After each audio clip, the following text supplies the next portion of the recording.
So I couldn't just let this one drift by. But when we were in Memphis, I read an article by that Aurora guy that featured Captain and Priggy on how disappointed he was that the city council backed down on the pit bull restriction. Now, I'm sure I don't have to point out that Priggy insisted that he was only interested in speaking to Elgin residents about this issue, but did anyone else catch the disgusting reference he made about how in his fantasy life we end up making laws about pit bulls because they kill a kid in Elgin? A Timmy or Jenny law? Are you serious? Are you seriously trying to come off as some overly caring guardian of Elgin?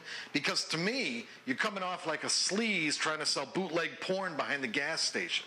I also heard that Priggs has instructed people to call him before calling the cops when they see a dog on the loose, and that the conversations have gone something like this.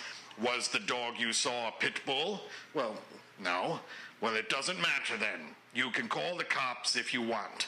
Hey, corporate lawyer, what kind of legal position would the city be put into if a dog attack resulted from improper instructions by a city official? Say, for instance, being instructed to call a councilman before the cops.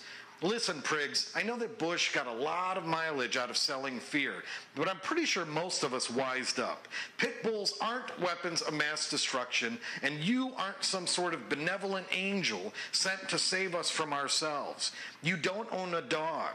Stop pretending you understand how they work. Sorry. Blame it on the dark side. Yeah, thanks, Eddie and the Cruisers.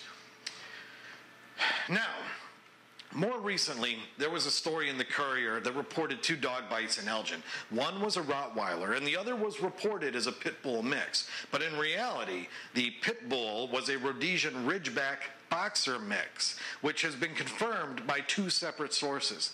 Now, hopefully the Emperor won't try to blow this story out of proportion. What am I talking about? This is the same guy who put lies up on his website about pit bulls, so who knows what he'll try.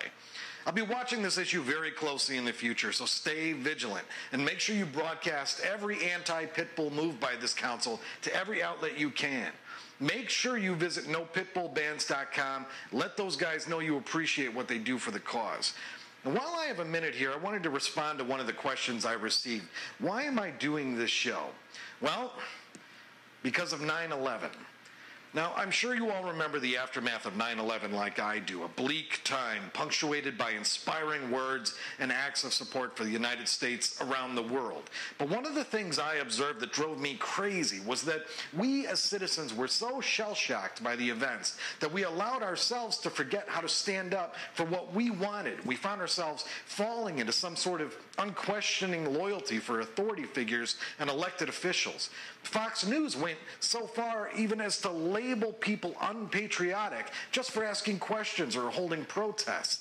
And you can see the fallout of that now as we fight in this country to put our economy back up on its feet. It's just a small example of what happens when we decide that people in power somehow know better about what's best for us than we do.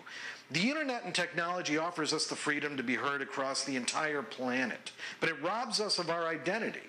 It allows people to hide behind screen names and spout garbage they'd never admit to in real life. And this anonymity plays to the strength of people in power who decide to govern with their heads up their ass because it's easy to ignore screen name X. It becomes harder when you're looking at your accuser in person or on YouTube, for example.